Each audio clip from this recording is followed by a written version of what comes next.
Now for the final boss of our day 1 mini guides, we have BaBa. And BaBa's puzzle room is pretty easy but can also get pretty chaotic.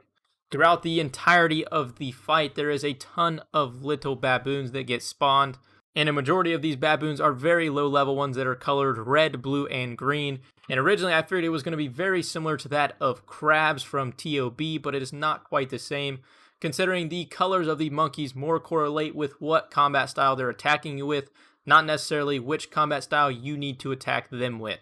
Really, the best way to take out a majority of the baboons in this area is to use like barrages of any kind or even chins, but a blowpipe also works pretty well.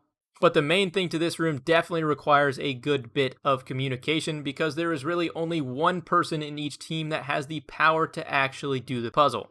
Before heading in, each player will want to take a hammer and potions from the starting area.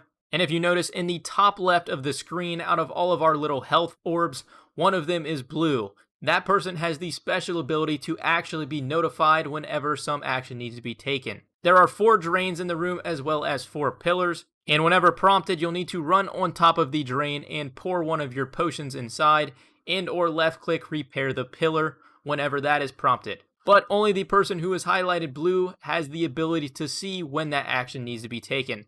Otherwise, you're just doing damage control, killing as many baboons and as fast as you possibly can. There are a few types of baboons that are more aggressive than others. Usually you want to take out the higher level ones as fast as you can. There's one that has a very similar AoE to that of the purple creatures from Shamans, where as soon as you get close to it, you want to take a couple steps back because it will just explode. There's really no use in killing it.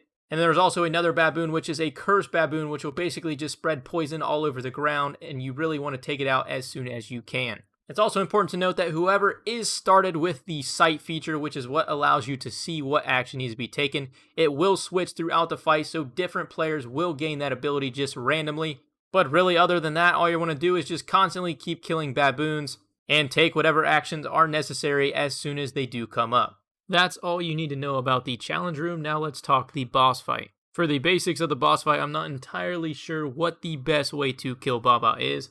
I know personally I used the Zerite crossbow with ruby bolts and it was very effective, but I also did another run where melee was also almost as effective. So realistically, we don't know the meta just yet, but I do know that both of those options are viable. But now for BaBa's special attacks. There are actually quite a few small special attacks in BaBa's fight. We'll go ahead and start with the major one, and that is like the Indiana Jones balls rolling down the straight hallway you're in with the boss fight.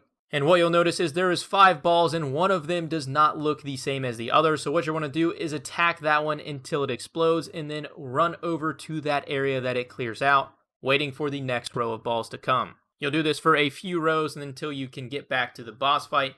Similar to Akka, one person will be the tank and that person should protect from melee while the others probably protect from range. And one thing I did want to note that I forgot to note just a second ago is that whenever this ball phase does start, it is very easy to tell because you all get stunned and thrown to the very bottom of the room. For one, you'll see dust start to fall from the sky. You'll basically just want to run away from where you're currently standing because a rock will fall where you were already placed. But as for other special attacks outside of that, there's really 2 more remaining.